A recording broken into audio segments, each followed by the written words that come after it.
చేస్తే నువ్వు ఎక్కడ పాడైపోతావు అని చెప్పి తను చినిగిపోయిన బట్టలు వేసుకొని నీకు మంచి మంచి బట్టలు ఇప్పిస్తాడు రా నాన్న. పాపం తను పరిగికో వికారాబాద్కో పంట మొత్తం తీసుకొని వచ్చిన తర్వాత పంట అమ్మిన తర్వాత ఒక 10,000 జేబులో పెట్టుకొని ఇంటికి వెళ్తూ ఉంటే మధ్యాహ్నం 3 అవుతూ ఉంటుంది, ఆకలి అవుతూ ఉంటుంది నాన్నకు బాగా. నాన్న తిందామని చెప్పి ఒక రెస్టారెంట్ ముందర నిలబడి లోపలికి పోయి బిర్యానీ ఎంత ఉందని చెప్పి చూస్తే 250 రూపాయలు ఉంటుంది.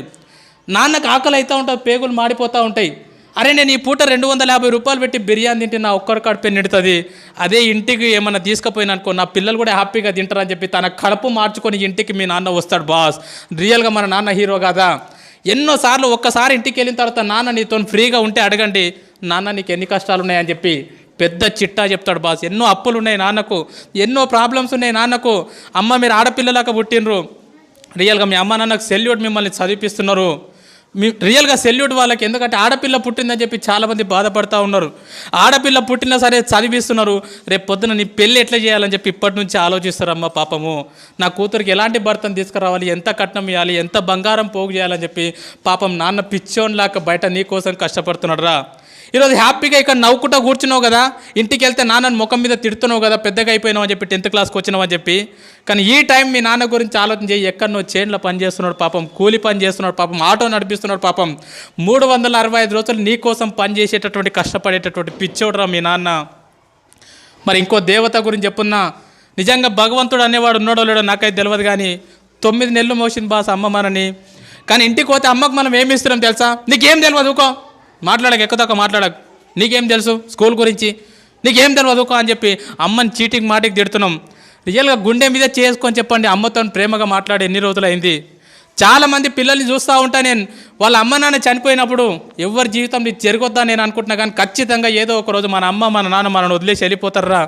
ఎందుకంటే పెద్దగా అవుతూ ఉంటారు, వయసు ఎక్కువ అవుతూ ఉంటుంది కాబట్టి ఏదో ఒక రోజు మన అమ్మ మన నాన్న మనల్ని వదిలేసి వెళ్ళిపోతారు.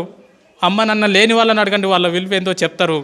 నాన్న లేని వాళ్ళు ఎవరున్నారా ఇక్కడ, వాళ్ళని అడగండి నాన్న లేని జీవితం ఎంత ఘోరంగా ఉంటుందో. నాన్న లేని వాళ్ళని అడగండి, ఎవరైనా పిల్లల్ని వాళ్ళ నాన్న దొరకపోతే వాళ్ళకి అనిపిస్తుంది, అరే మా నాన్న ఉంటే ఇట్లా తీసుకుపోతుండేనేమో, మా నాన్న ఉంటే స్కూల్కి వస్తుండేనేమో నా గురించి అని చెప్పి చాలా బాధ అనిపిస్తుంది. మరి ఈ రకంగా ఒక తల్లి 9 నెలలు మోస్తుంది మీ అమ్మ. అమ్మని ఇంటికి పోతే మనం చీటికి మాటికి తిడుతూ ఉన్నాం, చీటికి మాటికి కసురుకుంటా ఉన్నాం, నీకేం తెలియదు అంటున్నాం. 9 నెలలు కడుపులో మోసేటప్పుడు ఎన్నో హాస్పిటళ్ళు తిరిగింది, ఎన్నో గుడులు తిరిగింది, ఎన్నో మందులు మింగింది, తనకు ఇష్టం లేని ఫుడ్ తీసుకున్నది అమ్మ. స్కూల్కి వెళ్ళేటప్పుడు బ్యాగ్ బరువు అయితే మన ఫ్రెండ్కి ఇస్తాం పట్టుకోరకో సేపు అని చెప్పి, కానీ లోపల 2 కిలోల బరువు లోపల పెట్టుకొని 9 నెలలు మోసిందిరా మీ అమ్మ. ఆడపిల్లవో తెలియదు, మగపిల్లగాడవో తెలియదు, అందంగా ఉన్నవో తెలియదు, వికారంగా ఉన్నవో తెలియదు, పుట్టిన తర్వాత వాళ్ళని చూసుకుంటావో తెలియదు, చూసుకోవో తెలియదు. కడుపులో ఉన్నప్పుడు ప్రతిరోజు మురిసిపోయింది, నా కొడుకు ఇట్లుంటాడేమో, నా కూతురు ఇట్లుంటుందేమో అని చెప్పి. 8 నెలల టైం లోపల నువ్వు ఆడుతూ ఉంటే అమ్మ పేగును గట్టిగా తన్నినప్పుడు విపరీతమైనటువంటి నొప్పి. లేచి ఒక్కసారి కన్నీళ్ళు దూడ్చుకొని పక్కకు నాన్న ఉంటే నాన్న నిద్రలకెళ్ళి లేపి లోపల బాబా ఆడుకుంటున్నారు తెలుసా, లోపల పాప ఆడుకుంటుంది తెలుసా అని చెప్పి మురిసిపోయిందిరా మీ అమ్మ. 9 నెలలు నిన్ను మోసిన తర్వాత ఈ ప్రపంచం లోపలికి నిన్ను తీసుకొచ్చేటప్పుడు మీ అమ్మ నిన్ను ఈ ప్రపంచం లోపలికి ఎట్లా తీసుకొస్తుంది తెలుసా? 2 రకాలుగా తీసుకొస్తుంది బాస్. ఒకటి caesarean delivery, 2 normal delivery. Caesarean delivery అంటే ఏందో తెలుసా బాస్? రియల్గా నా జీవితంలో నేను డిగ్రీలో ఉన్నప్పుడు నాకు అపెండిక్స్ ఆపరేషన్ అయింది. 3 కుట్లు పడితే 3 నెలలు ఇబ్బంది పడ్డా నేను. 3 కుట్లకు 3 నెలలు ఇబ్బంది పడ్డా. సిజేరియన్ డెలివరీ అంటే తల్లి తన కడుపును మొత్తం కోయించుకొని నిన్ను ఈ ప్రపంచం లోపలికి తీసుకొస్తుందిరా.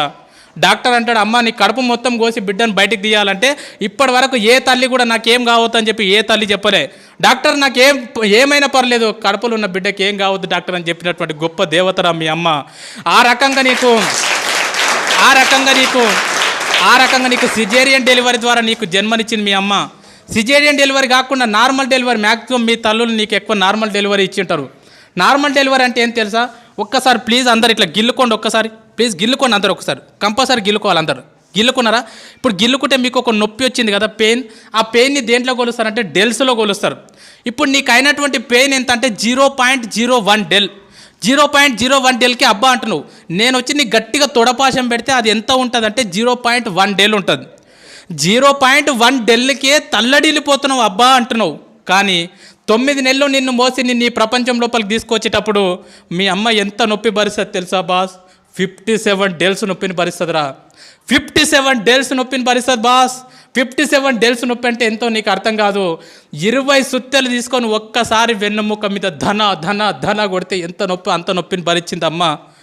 20 తేళ్ళు శరీరం మీద మొత్తం కొడితే ఎంత నొప్పి అంత నొప్పిని భరించింది మీ అమ్మని నీ ప్రపంచం లోపలికి తీసుకొచ్చేటప్పుడు. ఒక కాయన్ని తీసుకెళ్ళి ట్రైన్ పట్టాల మీద పెడితే ఎంత విస్తరిస్తుందో అంత నొప్పిని భరించింది అమ్మ.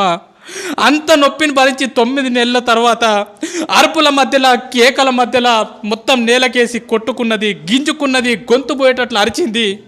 లేబర్ రూమ్లో జన్మనిచ్చింది బాస్. నువ్వు బయటికి వచ్చిన తర్వాత నువ్వు రక్తపు మడుగులో ఉంటే డాక్టర్ నిన్ను బ్లౌజులతో పట్టుకుంటే అమ్మ మాత్రం నిన్ను డైరెక్ట్ తీసుకొని పాపం ముద్దాడిందిరా. రక్తం మధ్యలో ఉన్నటువంటి నిన్ను తీసుకొని మల్లె పువ్వులాగా చేసి పెంచి పెద్ద చేసింది బాస్. తను నిన్ను పెద్దగా చేస్తుంటే ఎన్నోసార్లు తను పక్కకు తను తింటుంటే ఎన్నోసార్లు మూత్రం చేసినావు, ఎన్నోసార్లు బాత్రూమ్ చేసినావు. ఒక్కరోజు కూడా విసుక్కోకుండా తను తినేది పక్కకు పెట్టి అల్లారు ముద్దుగా పెంచి పెద్ద చేసిందిరా అమ్మ నిన్ను. అలాంటి అమ్మకు మనం ఏమి ఇస్తున్నాం? నీకేం తెలియదు పో.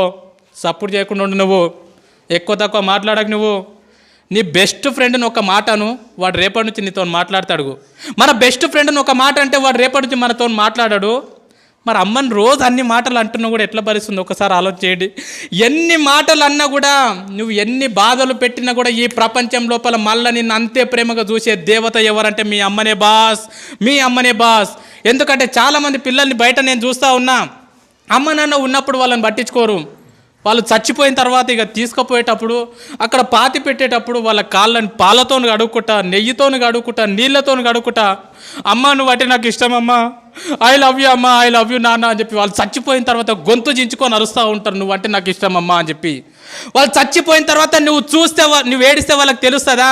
చచ్చిపోయిన తర్వాత అమ్మ నువ్వు నాకు అంటే ఇష్టం అంటే వింటదా? చచ్చిపోయిన తర్వాత వింటారా బాస్? చచ్చిపోలేదు కదా, బతికే ఉన్నారు కదా, మీకోసం 365 రోజులు కష్టపడుతున్నారు కదా. ఈరోజు ఇంటికి వెళ్ళిన తర్వాత చెప్పండి, అమ్మ నువ్వు అంటే నాకు చాలా ఇష్టం అమ్మా, నన్ను ఎట్లా కన్నావమ్మా, అసలు నేను ఎంత లక్కీ అమ్మా, నా కోసం ఎంత కష్టపడుతున్నావు అమ్మా అని చెప్పి. అమ్మకి ఎన్నిసార్లు థ్యాంక్స్ చెప్తున్నారు, ఎవరు చెప్పట్లే అమ్మకి థ్యాంక్స్. అమ్మకు నువ్వు థ్యాంక్స్ అని చెప్తే కూడా అర్థం కాదు. మరి మన కోసం ఇంత కష్టపడి మనని ఈ ప్రపంచం లోపలికి తీసుకొచ్చినటువంటి మన అమ్మ నాన్నని మనం సంతోషపెట్టాలంటే మనం చేయాల్సినటువంటి చిన్న పని మంచిగా చదువుకోవడమే. నువ్వు ఈరోజు మంచిగా చదువుకొని అన్ని పాస్గా ఇదే టీచర్లు మీ ఊరికి వచ్చినప్పుడు అబ్బా నీ కొడుకు బాగా పాస్ అయింది అమ్మ, నీ కూతురు బాగా పాస్ అయిందంటే ఆ నొప్పిని మొత్తం మర్చిపోతుందిరా అమ్మ. అరే నా కొడుక నా కూతురు అరే సారులు గొప్ప చెప్పిర్రు అని చెప్పి. ఆల్రెడీ అమ్మ కడుపు కోతబెట్టి ఈ ప్రపంచం లోపలికి వచ్చినాం. రేపు పొద్దున కాలేజ్ చేస్తుంటేనో ఇంకేదో చేస్తున్నావు ఎవరో పరిచయం అయ్యారని చెప్పి ముఖం తెలియని వాళ్ళతో ఇంట్లోకి వెళ్ళిపోయి అమ్మ నాన్న గుండెల మీద దాన్ని వెళ్ళిపోవద్దురా. ఎంతమందిని చూస్తున్నాం బయట, యూట్యూబ్లో చూస్తున్నాం, దాంట్లో దీంట్లో చూస్తున్నాం.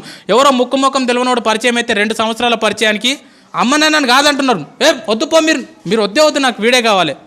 ఎంత బాధ ఉంటుంది పాపం. 9 నెలలు మోసి అంత నొప్పి భరించి ప్రపంచంలోకి తీసుకొచ్చినటువంటి ఒక కూతురు నువ్వు వద్దుపో నాకు వీడు కావాలని చెప్పి గుండెల మీద తన్ని వెళ్ళిపోతుందంటే ఆ తల్లిదండ్రులకు ఎంత బాధ ఉంటుందో ఆలోచన చేయండి. నా నంబర్ 1 స్కూల్లో చదువుతున్నటువంటి ప్రతి అమ్మాయికి ప్రతి అబ్బాయికి చేతులు ఎత్తి నమస్కరించి చెప్తున్నా, జీవితంలో మీ పెళ్లి చేసే అదృష్టం మీ అమ్మ నాన్నకి ఇవ్వండిరా. మీ పెళ్లి చేసే అదృష్టం మీ అమ్మ నాన్నకి ఇవ్వండి. రేపు పొద్దున మీ పెళ్లి చేసే టైంకి ఊరు తిరగాలి నీకోసం, నా కూతురుకు అబ్బాయి కావాలని చెప్పి, నా కొడుకుకు అమ్మాయి కావాలని చెప్పి ఊరు తిరగాలి. అంతేగాని ముఖం తెలియనుతో నువ్వు వద్దు అని చెప్పి అమ్మ నాన్నను వదిలేసి మాత్రం వెళ్ళిపోకండి. అమ్మ నన్ను వదిలేసి వెళ్ళిపోయినాం అనుకో బాస్, వేస్ట్. నన్ను అడిగితే చాలా వేస్ట్. ఎంతోమంది చేస్తూ ఉన్నారు బయట, వాళ్ళకి తెలియదు ఇంపార్టెన్స్. సరే ఈ ఎగ్జామ్లో బాగా కష్టపడతాం, చదువుకుంటాం, ఇంట్రెస్ట్ పెట్టి ఈ ఫైర్ నీకు అర్థమైంది. ఇన్ కేస్ నువ్వు ఎంత కష్టపడి చదువుకున్నా రేపు పొద్దున యాన్యువల్ ఎగ్జామ్ అప్పుడు నీ హెల్త్ బాగాలేకనో సంథింగ్ ఏదో ఫెయిల్ అవుతావు. ఒక్కొక్కసారి ఫెయిల్ అవుతాం. ఫెయిల్ అయితే వేస్టా? కాదు. మరి మా 10 పాయింట్స్ తెచ్చుకోమన్నాక తెచ్చుకోండి, మ్యాక్సిమం ప్రయత్నం చేయండి. అనుకోకుండా కనుక ఫెయిల్ అయినారనుకో దయచేసి చెప్తున్నా, మన లైఫ్లో సూసైడ్ అనే మాట ఉండొద్దు. సూసైడ్ చేసుకోవద్దు. ఎందుకంటే మనం చచ్చిపోయినాం అనుకో బాస్, నువ్వు ఫెయిల్ అయినావు అని చెప్పి సూసైడ్ చేసుకుంటే ఈ స్కూల్కి నీకంటే మంచి స్టూడెంట్ వస్తాడు, నీ ఫ్రెండ్కి మంచి ఫ్రెండ్ దొరుకుతాడు, కానీ మీ అమ్మ నాన్నకు మళ్ళీ ఇలాంటి కూతురు ఇలాంటి కొడుకు దొరకడరా. అందుకే ఒక్క విషయం బాగా గుర్తుపెట్టుకోండి, లైఫ్లో ఎన్ని కష్టాలు వస్తే ఫ్యూచర్ అంత బాగుంటుంది, లైఫ్లో ఎన్ని ప్రాబ్లమ్స్ వస్తే నీ భవిష్యత్ అంత బాగుంటుంది. చాలామంది పిల్లలు అంటారు, సార్ మా ఇంట్లో ఫుల్ ప్రాబ్లమ్స్ ఉన్నాయి సార్, అసలు వేస్ట్ సార్ అంటారు. మనము హాస్పిటల్కి వెళ్ళినప్పుడు, హార్ట్ హాస్పిటల్కి వెళ్ళినప్పుడు ఈసీజీ తీస్తారు కదా, ఈసీజీ తీసినప్పుడు ఇట్లా వస్తుంది, అది లైన్ చూసిరా సినిమాలో చూపిస్తారు, టొయ్ టొయ్ టొయ్ టొయ్ అని వస్తుంది. అట్లా రాకుండా టొయ్ అని వచ్చిందంటే దాని అర్థం ఏంది? చచ్చిపోయిండని అర్థం. మిత్రమా, నీ జీవితం లోపల కూడా కష్టాలు లేకుండా కన్నీళ్ళు లేకుండా జీవితం ఇట్లా సాపిగా సాగిపోతుందంటే నువ్వు చచ్చిపోయినటువంటి శవంతో సమానం. నీ జీవితం లోపల కూడా కష్టాలు వస్తున్నాయి, సుఖాలు వస్తున్నాయి, కన్నీళ్ళు వస్తున్నాయి, ఒడిదుడుకులు వస్తున్నాయి, ఫెయిల్ అవుతున్నాం, పాస్ అవుతున్నాం అంటే నువ్వు బతికున్నావని అర్థం మిత్రమా, బతికున్నావని అర్థము, బతికున్నావని అర్థం.